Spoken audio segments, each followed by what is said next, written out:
If there's a theme to tonight's show, it's this: the Morrison government totally losing control of the culture wars. And I'll give you an outrageous example. Not the ABC this time. The government last year set up a foreign influence transparency scheme. Now that's meant to hold to account people trying to exert foreign influence on our politics. You know, put them on a register. Now what the government meant to do was have people like agents of the Chinese dictatorship on the register. Instead, bureaucrats in the Attorney General's own department have used these laws against former Liberal Prime Minister Tony Abbott and against Australian Conservatives. They have made a fool of this government. Deliberately? Who knows? The top officials of this scheme sent a letter to Tony Abbott asking him to join the Foreign Influence Register just one day before he was to give a speech at the first Australian Conservative Political Action Conference in Sydney. The Queensland organiser of that conference, Andrew Cooper of Liberty Works, he was also sent a letter demanding that he hand over documents because apparently Americans were involved. Well, Abbott and Cooper, to their credit, both refused. Abbott said the letter to him was offensive and impertinent, and Attorney General Christian Porter said to have hit the roof when he heard about it. Joining me is the panel: Graham Richardson, still making his way to the chair, former Labor Minister and now Sky News host, and Liberal Senator James Paterson. James, why do you think people in charge of this government scheme picked as one of their very first targets Tony Abbott? Is that, do you think, to embarrass you guys?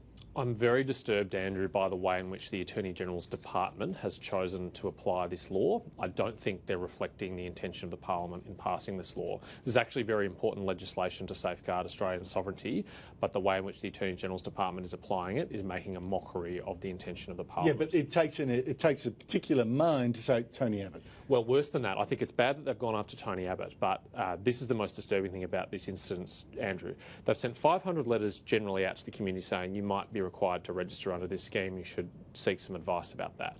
They've sent one letter under section 45 subsection 2 of the legislation, which has incredibly draconian enforcement powers, to one person, and it was sent to Andrew Cooper.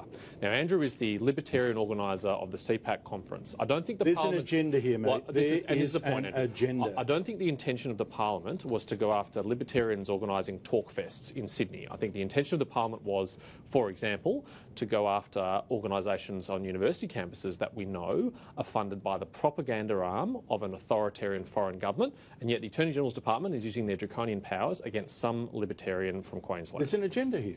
Well, I think it doesn't look good at all for the Attorney General's Department, and I share Christian Porter's anger and frustration about why. About that, like Graham Richardson joins us now. Graham, I want to pick up on something that that James has just said, because I'm not happy with this so-called anger and this answer from the Attorney General at all, because James has said, oh, the intention was that the law would be used against, say, China.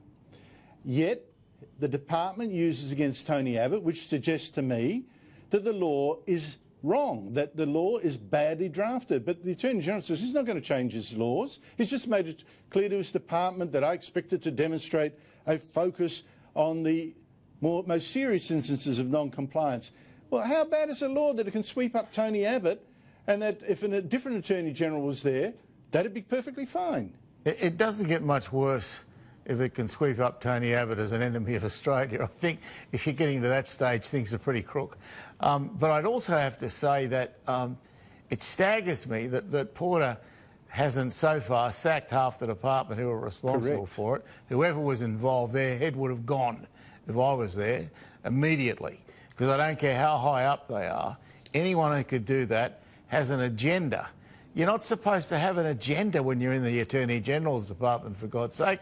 What you're supposed to be is a patriot who's looking to look after your country, not who wants to pick and choose who among its citizens it approves of and those it doesn't. Is Graham Richardson right? Sack someone who made that call.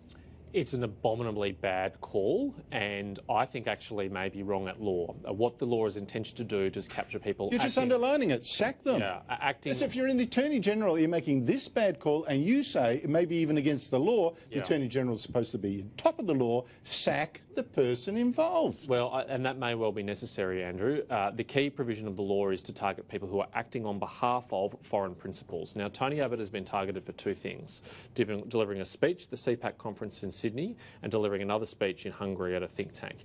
How is a former Prime Minister delivering a speech, which he mostly spoke about matters pertaining to Australian politics and his experience as Prime Minister, acting on behalf of a foreign principal? I don't think there's any evidence to sustain that. It's just absolutely ludicrous. But I'd have to say, if you guys don't think that law needs redrafting, can you imagine what a Christina Keneally as Attorney General would do with that? She wouldn't be telling the department, hey, hands off Tony Abbott. My God, you guys have got to change these laws. I can't imagine Christina Keneally as Attorney General, frankly. I'm taking this one step at a time. One step at a time. There were only 2 seats stopping her from being the Home Affairs Minister, Graham, and that's even more serious.